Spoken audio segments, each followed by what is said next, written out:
Hello and welcome. I'm Vincent Makori and this is Africa 54. Tonight, the violent mall attack and hostage crisis in Kenya's capital city appears to be nearing an end. Kenya's military launched an assault on Nairobi's Westgate Mall on Sunday night after Islamic militants stormed into the mall on Saturday and started indiscriminately killing shoppers with grenades and automatic weapons.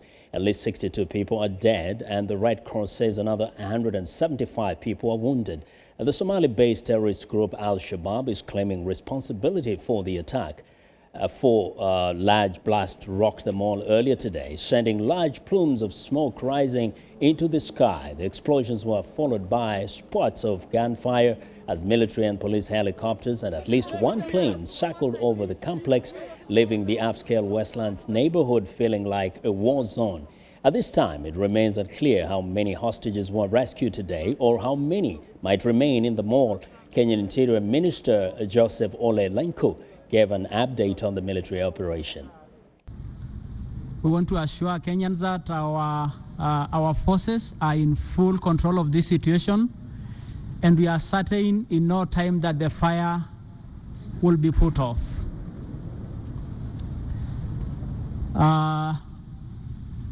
The process of evacuating hostages have gone on very well, and we are very certain that if any, there are very, very little hostages in the building. We have done search of the building, and we can confirm that the hostages, almost all of them have been evacuated. Even from the data we had previously from relatives and families, that number has come down substantively. I want to confirm that so far, 62 deaths have been confirmed. I know from other sources other than government we had some different figures, but we confirm that that is the correct position. Now, for more details, VOA East Africa correspondent Gabe Joselow joins us live via Skype from Nairobi. Hello, Gabe. Hi, Vincent. Now, we know that Minister Olelenko spoke sometimes ago. Give us the latest on what really is happening at the Westgate Mall. Well, the situation has remained pretty much unchanged since Olelenko spoke. Basically, after that, we heard a little bit more of sort of sporadic gunfire coming from the area of Westgate. Smoke just continued to pour into the sky until later in the evening. The government said that that was because the terrorists were setting mattresses on fire as a diversion, but it's really not clear.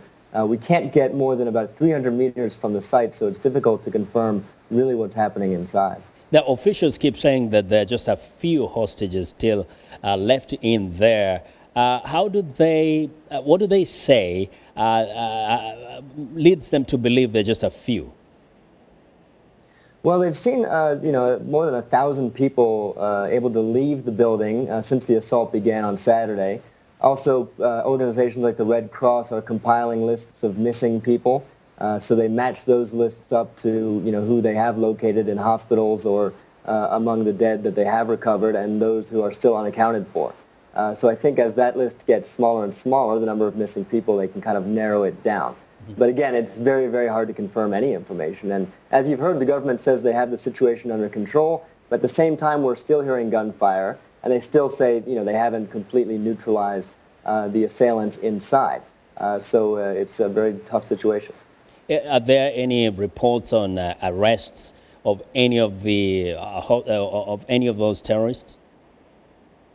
There was a report today of a man being arrested at the airport who is apparently trying to fly on Turkish Airlines back to Turkey, I believe. And he was. There weren't very many details about it, but he was detained as a suspect, somebody who may have been involved in this attack. I think some other people may have been detained at the airport as well. I don't have very complete information about that at the moment, but there's definitely, the police are out there looking for anybody who might have some information or be involved in this attack.